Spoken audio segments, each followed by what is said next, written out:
Hello, my name's Alesha Kamran. I'm a first year student at LEEDS BECKETT. In this vlog, I'll be talking about consumer behaviour and purchasing habits and how they affect me. On the side of me, you should see the business to consumer decision making progress. Right, so to this there's 6 steps. The first one is problem recognition. Do I need the coffee because I'm thirsty? Or is it just a habit because I'm so used to buying it? Second and third steps are information research and information evaluation. This might not necessarily matter for a coffee because it's a cheaper product, but when I'm going to buy a more expensive product, I want to look really into if it's worth purchasing. So I'll do my research and then I'll come to an overall evaluation to tell me whether or not that's worth purchasing in the first place. Step 4 kind of links on to step 2 and 3. Like I said, it's the overall decision on whether the product's really worth spending your money for. It could be about value or quality. Number 5 is about what happens after you purchase it.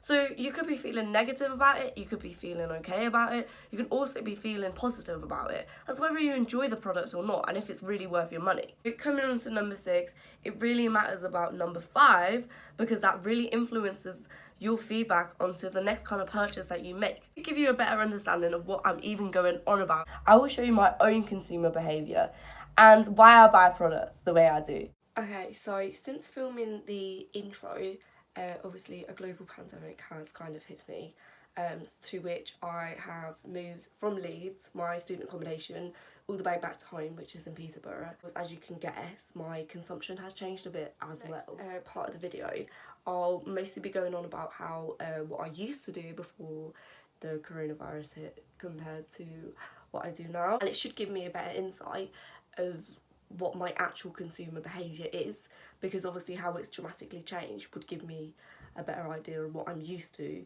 compared to what I do now. One thing that has completely dramatically changed is I no longer do habitual purchasing. Obviously we're in lockdown and I can only go shop for essential things, so when I go to a shop I'm going to make it worth my while. I'm not just going to go to a shop for 1 or 2 items, it's going to be for a larger shop so I don't have to go out as much. This obviously changed as well because I was at university and now I have nothing to do. A common thing I would always do in university is before my lectures, especially at 9 AM, I would go to the shop outside my accommodation and I would buy a Red Bull.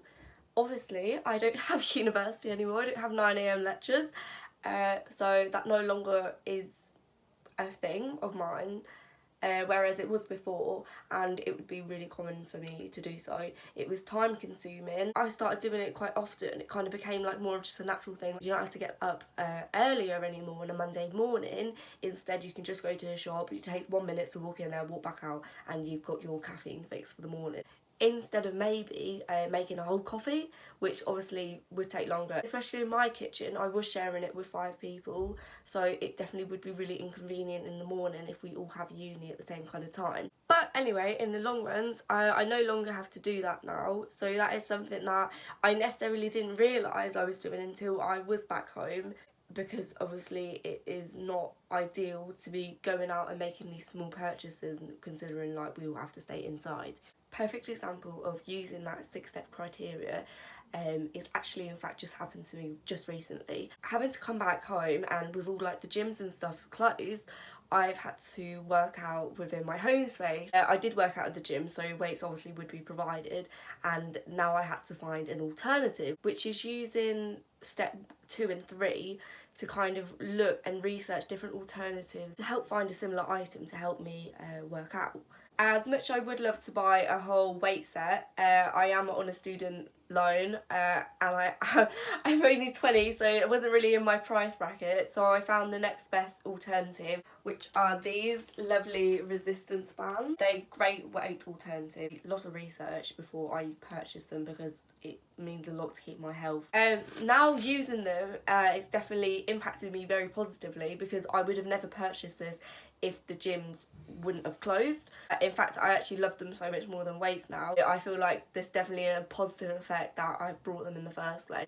So if these were to ever break or I'd lost them, they'd definitely get purchased again, especially from the same website. I have got fantastic customer service, so I'm really pleased. I just want to say a massive thank you for everyone watching my video, and hopefully it gives you a better insight to what I mean when I talk about the 6 steps of consumer decision making. Thank you again for watching, and goodbye.